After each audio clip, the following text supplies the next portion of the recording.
George Orwell's 1984, read by me, Des Brittain. Part 1, Chapter 1, Part 1 of Chapter 1. It was a bright, cold day in April, and the clocks were striking 13. Winston Smith, his chin nuzzled into his breast in an effort to escape the vile wind, slipped quickly through the glass doors of Victory Mansions, though not quickly enough to prevent a swirl of gritty dust from entering along with him. The hallway smelt of boiled cabbage and old rag mats. At one end of it a coloured poster, too large for indoor display, had been tacked to the wall. It depicted simply an enormous face, more than a metre wide. The face of a man of about 45, with a heavy black moustache and ruggedly handsome features. Winston made for the stairs. It was no use trying the lift. Even at the best of times it was seldom working. And at present the electric current was cut off during daylight hours. It was part of the economy drive in preparation for Hate Week. The flat was 7 flights up, and Winston, who was 39 and had a varicose ulcer above his right ankle, went slowly, resting several times on the way. On each landing opposite the lift shaft, the poster with the enormous face gazed from the wall. It was one of those pictures which are so contrived that the eyes follow you about when you move. "Big Brother is watching you," the caption said. Inside the flat, a fruity voice was reading out a list of figures, which had something to do with the production of pig iron.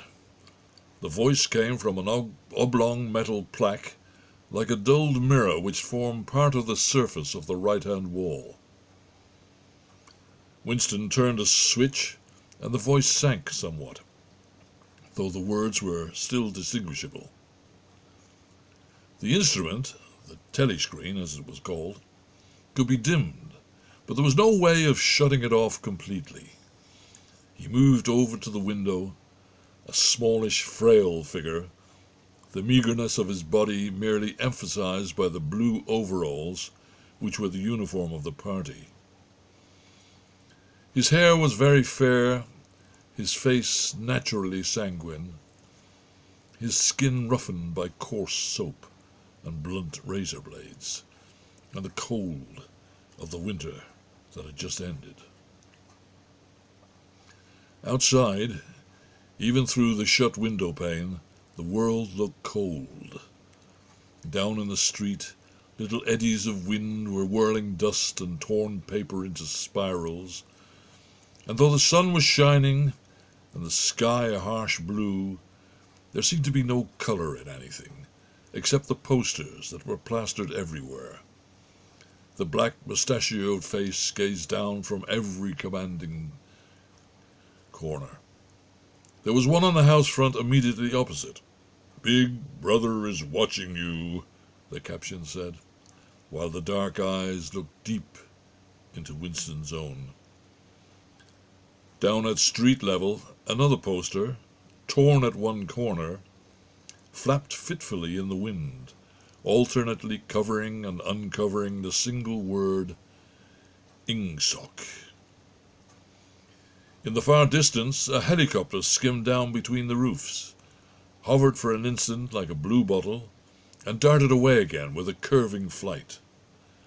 It was the police patrol, snooping into people's windows. The patrols did not matter, however. Only the thought police mattered. Behind Winston's back, the voice from the telescreen was still babbling away about pig iron and the overfulfillment of the 9th 3-year plan. The telescreen received and transmitted simultaneously. Any sound that Winston made above the level of a very low whisper would be picked up by it. Moreover, so long as he remained within the field of vision, which the metal plaque commanded, he could be seen as well as heard. There was, of course, no way of knowing whether you were being watched at any given moment. How often or on what system the thought police plugged in on any individual wire was guesswork. It was even conceivable that they watched everybody all the time, but at any rate, they could plug in your wire whenever they wanted to. You had to live, you did live, from habit that became instinct, in the assumption that every sound you made was overheard, and except in darkness,